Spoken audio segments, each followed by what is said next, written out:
বিসমিল্লাহির রহমানির রহিম। আমি আজ সমাধান করব নবম ও দশম শ্রেণীর জেনারেল ম্যাথ বইয়ের অনুশীলনী 11.2 এর 20 নম্বর অঙ্কের।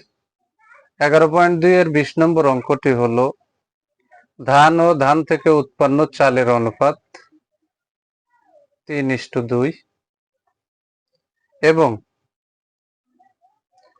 গম ও গম থেকে উৎপন্ন সুজির অনুপাত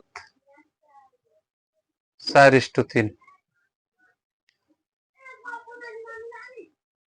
তাহলে সমান পরিমাণের ধান ও গম থেকে উৎপন্ন চাল ও সুজির অনুপাত বের করে। এখন আমরা সমাধান করব। ধরি ধান 3 কুইন্টাল হলে চাল 2 কুইন্টাল, কারণ এখানে উদ্দীপকে অঙ্কের ভিতরে দেওয়া আছে ধান থেকে উৎপন্ন চালের অনুপাত 3:2। তাহলে আমরা ধান 3 কুইন্টাল ধরে নিছি, চাল হয়েছে 2 কুইন্টাল। অতএব ধান 1 কুইন্টাল হলে চাল 2/3 কুইন্টাল।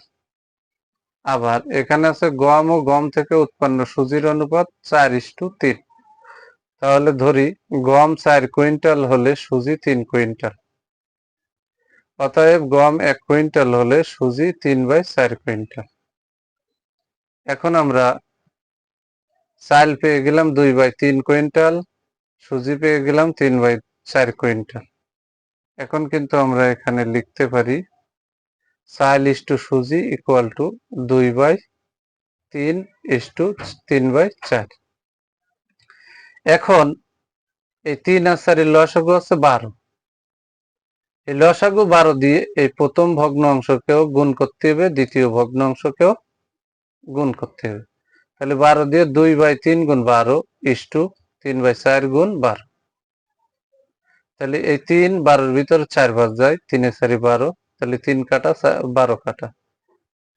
এখানে 4 12-র ভিতরে 3 ভাগ যায়, 3 এ 4 12, তাহলে 12 কাটা 4 কাটা। তাহলে এখানে 4 গুণ 2 4 দুগুণে 8, এই যে অনুপাত 3 3-কে 9।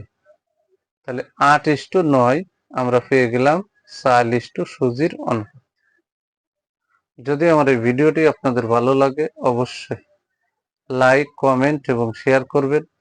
প্রতিদিন নবম ও দশম শ্রেণীর জেনারেল ম্যাথ এই সাবজেক্ট থেকে গুরুত্বপূর্ণ অঙ্কের ভিডিও পেতে আমার ইউটিউব চ্যানেল টিচিং হোম 90-কে সাবস্ক্রাইব করে পাশে থাকবেন, যাতে আমি ভিডিও ছাড়ার সাথে সাথে ভিডিওর নোটিফিকেশনটি আপনার কাছে চলে যায়।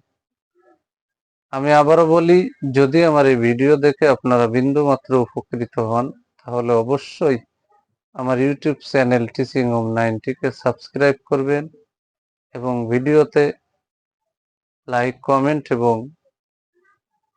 কমেন্ট করবেন এবং শেয়ার করবেন। যদি কোনো অঙ্ক বুঝতে আপনাদের সমস্যা হয় তাহলে কমেন্টে জানাবেন। আমি আপনার কমেন্টের গুরুত্ব দিয়ে আপনার সমস্যার সমাধান করে দেওয়ার চেষ্টা করব ইনশাআল্লাহ। সবাইকে জানাই আমার অন্তরের অন্তরস্থল থেকে সালাম। আসসালামু আলাইকুম ওয়া রাহমাতুল্লাহি ওয়া বারাকাতুহু।